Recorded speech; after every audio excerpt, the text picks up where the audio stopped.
Hello and welcome back to Zwift number 31.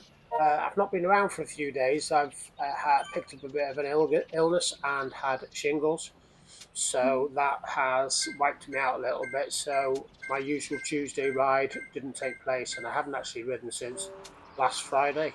So just wanted to ease myself back into it. Didn't choose to do the stage 3 Shimano ride. Just felt that that was going to be too much of a heavy intensity with lots of inclines, which I wouldn't have been able to manage given my weights in the 90s. So, looked through the events that were on and came across this ride, which was the Fabrik points race. I'm in the 191 to 330 category. My race score is currently at 300. So, not expecting to be the best rider or racer in the pack, but wanted to join this race. The race was over the Coast Crusher course in Watopia, which is 42.8 kilometres in distance and 211 metres of inclines. So I was wanted to tick off a few boxes from this race tonight, mainly due to me returning from that illness. I didn't know if I had any strength in my legs. I didn't feel as though the shingles had impacted on my power in my legs. So I felt by doing this 40k ride, I would be able to ride at a slightly slower pace and be able to ease myself back into it. Obviously, also with it only having just over 200 meters of inclines, I wasn't going to have to put up with those real high intensity steep hills that really takes it out of me, given that I'm a 92 kilogram rider. So yeah, some of the other things I wanted to try and tick off on this race and achieve was that I would start off nice and gently and slowly and not put out that 500 watts to get a good position. With us only having 16 riders in the race, I was pretty much on the front row anyway, so not finding myself too far behind any riders at the start. But yeah, so a good start. You've joined us at the bottom of this hill coming out of Wartopia, and there's around about 9 of us, I think there was, who made a breakaway. Made myself aware that I would need to push up on that incline. From time to time, the group stretched out, and I was very conscious that I didn't want to be dropped by anybody. But you can see my average watts at 220 is lower than what I would normally put out, and you can see that I'm just riding at below average here down these hills, just taking it easy. I was very conscious that I'm aware that there are other riders in races who are riding by putting out less watts than me and by putting out less watts per kilogram than me, but still beat me easily. Um, so very conscious of riding in the draft and conserving energy and not putting out too many watts unnecessarily. So that was what I was trying to achieve from tonight's ride, and you can see in here at the moment riding around the 170 mark is a lot lower than where I would normally be. So just keep an eye on that. I've tried to gain some understanding of that through a bit of AI conversations and what I need to be doing different. So that's what I'm trying to do.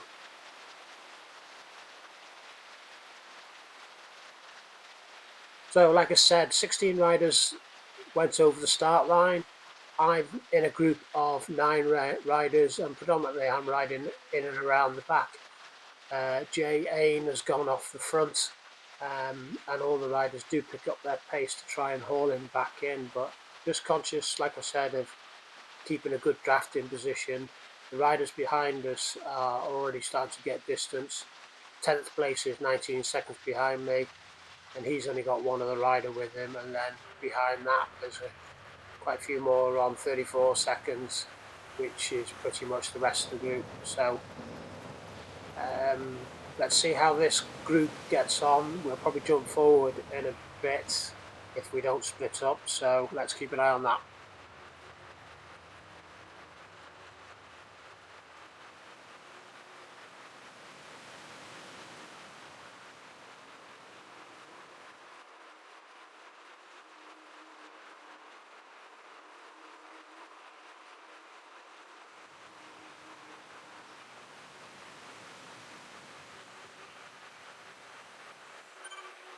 So what I was trying to observe as we were riding through these undulating parts of the course was who predominantly was going to be at the front, who was pushing loads of watts, who also might be sitting out round the back or might be struggling. So I was keeping an eye on all the wattage.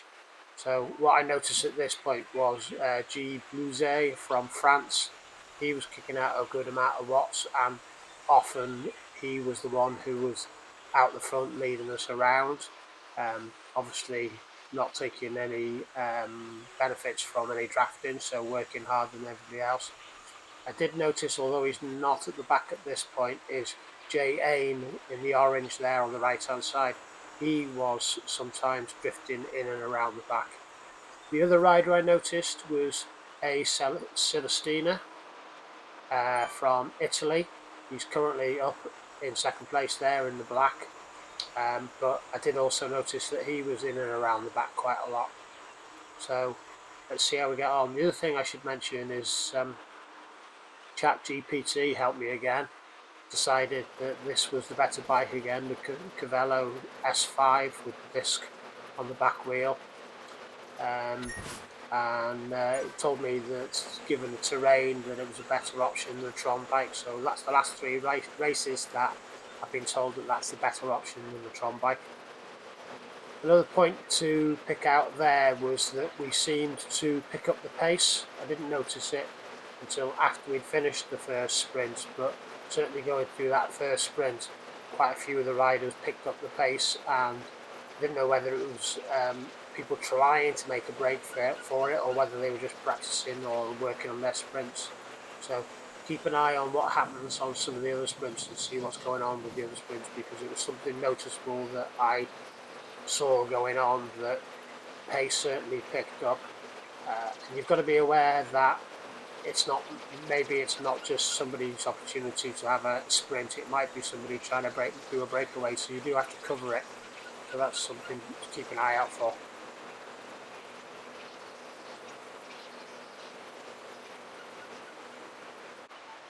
So that group of 9 stayed together for another 5 kilometres. We rejoin it here 5 kilometres down the road, like I said, and I did say that this group stayed together. That's not preempting that we're all going to split up at this point, but some riders did go off the front.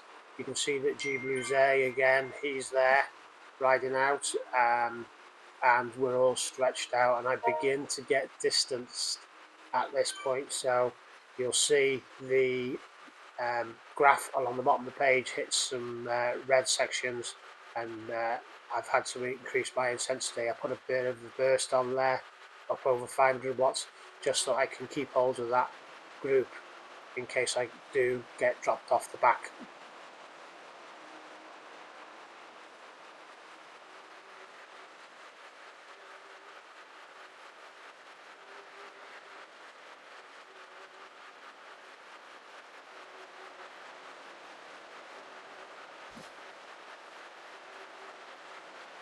So coming up is the Sasquatch sprint, and you can see the impact that the sprint has on the riders. We've got L. Lucas out the front at the moment, being followed by N. Salamasik. Not sure why I said it that pronounced, but there you go. But you can see here we're all stretched out.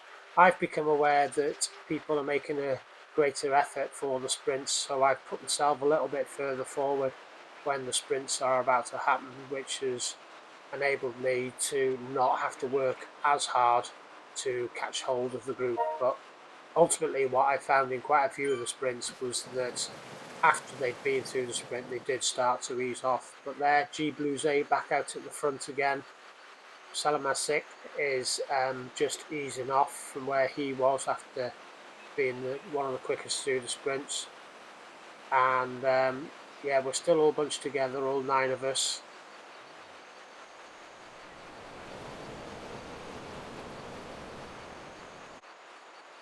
So slight jump forward of just over a kilometre, and we see that somebody makes a break for it, and it is G. Blouze again from France.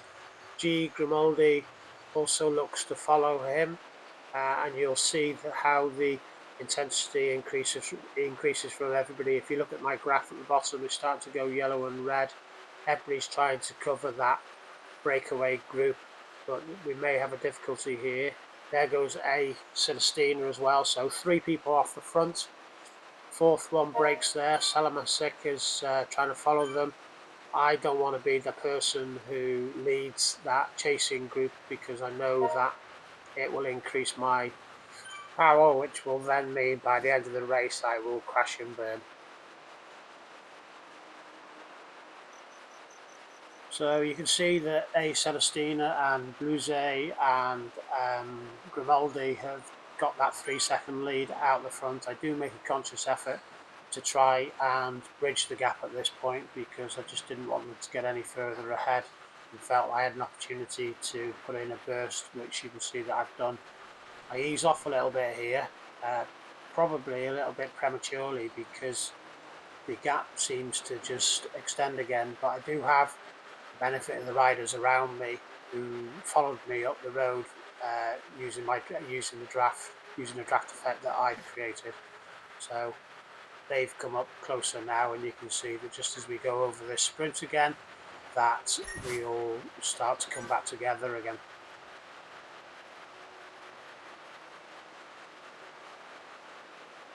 So as quickly as we all come back together again, G Blues A pushes out the front again and blasts off out into the distance. I follow, trying to bridge that gap, and the rest of the riders come with me. And I feel as though we're going to catch hold of him, but you never know. Grimaldi joins him again. I'm not sure where Celestina was this time. Who's that? Oh, yeah, Celestina goes past again. So those 3 riders looking quite strong and powerful. I've got Salamasik around me. He's the one who's putting the extra effort into the sprinter. But you can see that there's a good gap this time, so it's a bit of a concern. Jay Ain, who I mentioned before, who's been drifting around the back of the group, he's joined us. And then there's also 3 riders behind us, Lucas, Strand and Diesel, I think it was. No, Diesel's in the group behind. No, he isn't. So here we go. You can see that there's 3 different groups. We are 2 seconds behind Celestina, Bluze and Grimaldi. I've got Ain and Salamashik with me, but then we're able to catch hold of that front group, and I think we end up with a group of 6, do we not? Let's have a look. Bluze out the front again, Grimaldi chasing him down with Celestina. So we all joined up there for a bit, but then instantly the groups are split again. So don't know what happened there. Lack of concentration maybe, but they've got a 4 or 5 second lead on us there. So back to describing those 3 groups of 3 again. Grimaldi, Bluze and Celestina are out front. Myself, Salamashik and Ain in the middle group. And then behind us were Strand, Lucas and Diesel. So let's see how this pans out now. We've got 3 separate groups.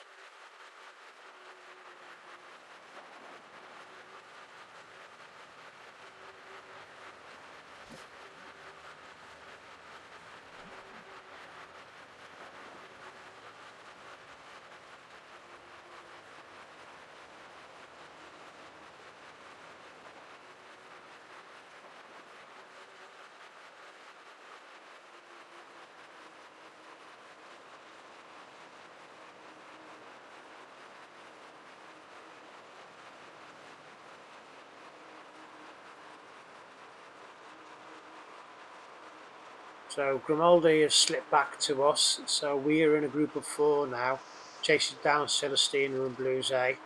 I'm still with Salamashik, Grimaldi and Jay Ain. Strand and Lucas and Diesel, they're slowly dropping off now. They've gone back to being 19 seconds behind us.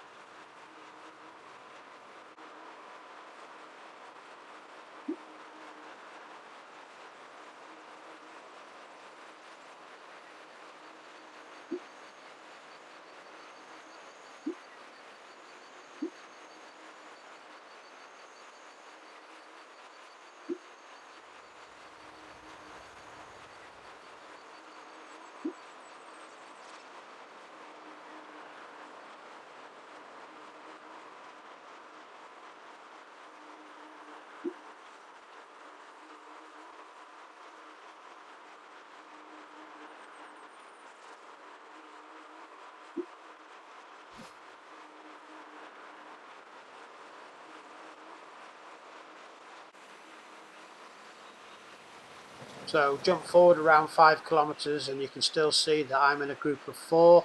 Nothing's really changed in the whole race. Here's Celestina and Bluvet out in front. They've got a lead of around a minute now and looking very comfortable. And with around about 10 kilometers to go in the race, they don't appear like they're going to be caught. But just keep an eye on Lucas. He's now 9 seconds behind. I was watching him and the timings between the two of us with about 15 kilometers to go. We were 17 seconds behind us. So I thought, right, if he catches us a second a kilometre, then it's going to be close towards the end. But catching a second a kilometre is not too much to ask of anybody. And what appeared to be happening is he was actually catching us quicker than that. I did feel I was riding comfortably at the moment and did feel that if he got within around about 5 seconds of us that I would try and put a burst down to try and open that gap back up. But you can see now he's only 6 seconds behind us and we've still got 8.6 kilometres to go in the race. So do we decide to power off or do we decide to just ease back, or do we not have any option but to let him just slowly chase us down and pick us off? So again, going through a sprint, you can see that the groups have spread out again. Salamashik was very keen on going through all the sprints and winning all the sprints, so he did the same again there. I've tried to chase him down, and that's why I've shot out the front. But I was also keeping an eye on the clock here, looking at the gap. And I was noticing that if we did put out a good amount of watts, then we could keep him at bay. So we're back up to 8 seconds now, and I'm powering up over these hills to try and keep ourselves away from Lucas, because I felt as though I wanted to finish as high up as possible, but I knew that certainly Salamashik was not going to be beaten in a sprint. I still had a feeling about Jay Ain not being as powerful as myself, but then Grimaldi I also thought was pretty powerful, so I was looking at two out in front, two in front of me there, so 5th place I was looking at really, but that would have to be if I put out a great deal of watts from a long way out. But here's Lucas now, he's actually caught us. He decides to ease off. I was watching his watts very carefully as he went past, because sometimes that can be a point where they can just power straight through, but just as he caught us, his watts dropped back down to 1 watt per kilo, so it was clear that he'd done his job and he wanted to use our draft and just sit in with us to the end. So here we go then, 6.3 kilometers to go. I'm in a group of 5 now. The riders behind us, Strand and Diesel, 1 minute 20, so they weren't going to catch us. So top 7 place is what I'm looking at now. Potentially I'm thinking that Lucas has obviously got the power to be able to hold me off, so I'm looking at 6th potentially, still hoping to finish before Jay Ain, but only time will tell. So just jump forward a kilometre or so and you can see that Lucas, he's got his breather in when he's joined back up with us, and after getting his breather back in, he's putting on a spurt now, and he's increased the pace. Everybody else is chasing him down. Salamashik is first to try and catch him. Grimaldi and Ains pushing hard to try and bridge that gap, and I'm at the back here now and pretty much on my limit. You can see my my heart rate is up at 169. I never want it to be around 170. That's too much for me, but I am able to catch hold of the group, and I'd been thinking a few kilometres back that, right, okay, the only way I'm going to be able to get a 3rd place finish is by going from about 3k out, but when I got to 3 kilometres, which is this point here, my heart rate was just too high. I was not going to be able to sustain those last 3 kilometres at around 270, 300 watts. So I've just had to sit in again and just hope that I may be able to do something different. My next plan would be to go with about a kilometre to go. but you can see we're all stretched out. But again, that's probably just due to the sprint that Salamashik has wanted to win. So here we go now, 2.4 kilometers to go, all in single file. I'm powering through at this point to try and catch hold of Lucas. I feel strong. My average watts has remained around the 220 mark, which for over 40 kilometers isn't too bad. Grimaldi's now pushing through, and it's just one after another, people making different attempts to push forward.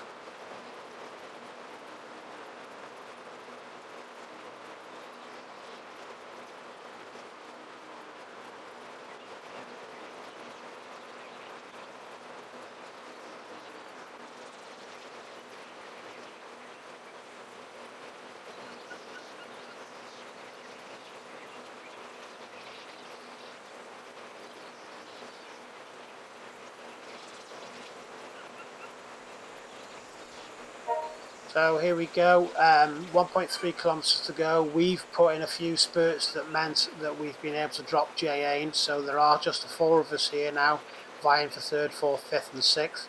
I'm pushing hard, which is what I will try and do for the last kilometre now. Not got a sprint in me, so I'm just going to try and sustain these watts up and above 3 watts per kilogram for me. Moving forward, there's G Blues A coming towards the finish line, putting in a really powerful sprint. Celestina also put in a strong sprint, but had to settle for second place. But here we have Lucas in third. I'm still putting my watts down, 0.4 to go, so this power that you see now is probably going to change into sprints for some of the riders. So sure enough, there goes Lucas and Grimaldi and Stick also bombing away from me. I'm keeping an eye on J.A. behind me, who I've distanced now by 9 seconds, so there was third, fourth and fifth in front of me. I cross over in sixth and J-Ain is in seventh. But we'll pan now to the final results. So here we go. First over the line, Gregory Blouzet in 1 hour, 7 minutes and 45 seconds, averaging 2.9 watts. Then we had Angelo Celestina. He was just a second behind, averaging 3.1 watts. Third, like I said, powerful sprinter N.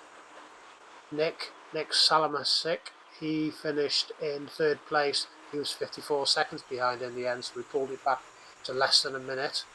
In fourth place was Lucas, just a second behind third.